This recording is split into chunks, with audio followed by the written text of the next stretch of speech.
When people talk about building wealth, they usually jump straight to location. Is it India, North America, Europe, or the Middle East? And this is where most people get it wrong. They assume having a higher salary automatically means they're doing better.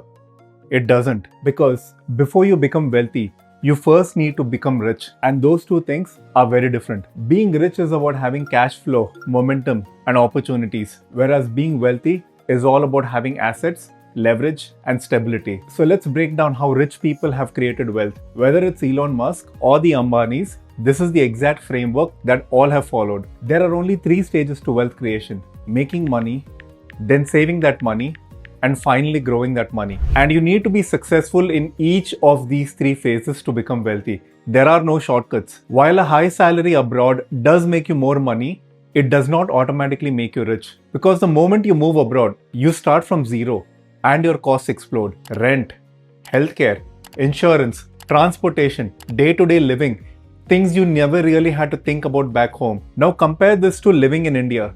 Especially when you're younger, you already have something incredibly powerful, a solid foundation. It could either be a family home, a familiar society, low cost of living, an established network of people to rely on. Meaning, you can almost ignore survival and just focus on making money. And that's a huge advantage that most people don't think about. And I'm speaking from personal experience. This is exactly why I delayed moving out of India for 4 years, even though I had permanent residency. I was solely focused on making money and building a strong foundation for my move abroad, not worrying about survival jobs or working hard to make ends meet. Here's a simple equation I keep coming back to.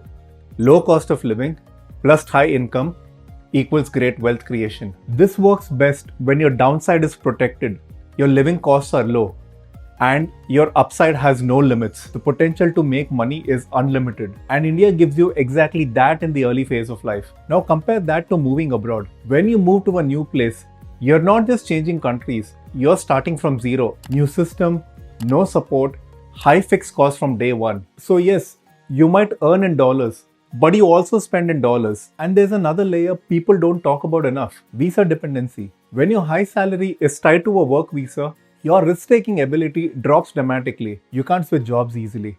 You can't experiment freely. You can't fail without consequences. Your job becomes your safety net. And that's dangerous if your goal is to get rich. Because real wealth creation requires risk, not reckless risk, but taking calculated risks. Now let's add another uncomfortable truth. If you don't eventually get permanent residency, you don't really have a long-term retirement plan. At 65, you could still be on a dependent or work visa. No Medicare, no social safety net. That's a reality most people avoid thinking about until it's too late. This is why I keep saying India is still one of the best places in the world to take risks early on in life. You can keep your cost of living extremely low. You've got family support to take care of your daily needs.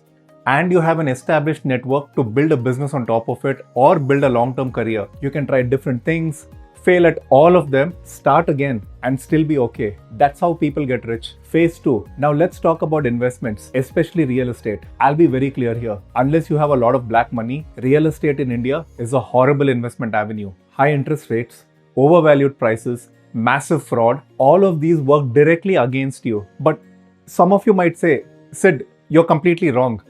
Plenty of my NRI friends and relatives invested in real estate and made a ton of money in the 90s and 2000s. Yes, those people made money, but that was a different India, a different growth phase. India was booming and had little foreign investments, so people with dollars could easily multiply their money. However, past success doesn't guarantee future returns, but real estate in the West still makes sense. It is still a relatively good asset class to own because the system is designed for it. You've got low long-term interest rates, transparent pricing, clear ownership records. Over a period of 20 to 30 years, it's a solid asset class. It surely isn't the best, but definitely useful. And the real advantage to real estate is not owning a home, but the leverage it generates. You can use real estate to fund other investments, create optionality, build wealth more intelligently. And finally, let's talk about psychology. Why are Indian immigrants the highest earning ethnicity compared to others? How do they often outperform natives? It's not because we're smarter. It's not because we work harder. The only reason why we accomplish a lot is our tolerance for discomfort is extremely high. What feels inconvenient to most people often feels like an opportunity to an immigrant. And that mindset allows them to delay gratification, take risks, and stay in the game longer. The US is probably the only exception to this rule. Because it's built by hungry immigrants from all over the world, risk taking is part of their culture. It's extremely ruthless, but it rewards scale. And that's why so many global companies come from America. So the real question isn't where should I live? It's when I should move and why. If you don't have a solid foundation in India and you need to start from zero anyway, then moving abroad early on can still make sense. But if you do have a good foundation in India, it often makes sense to first get rich there, take risks, build momentum, create cash flow, and then move abroad to protect and grow that wealth. Finally, for the tiny percentage of really wealthy Indians, staying local can limit you. Why not aspire for global exposure and a vastly superior lifestyle? You've mastered domestic cricket.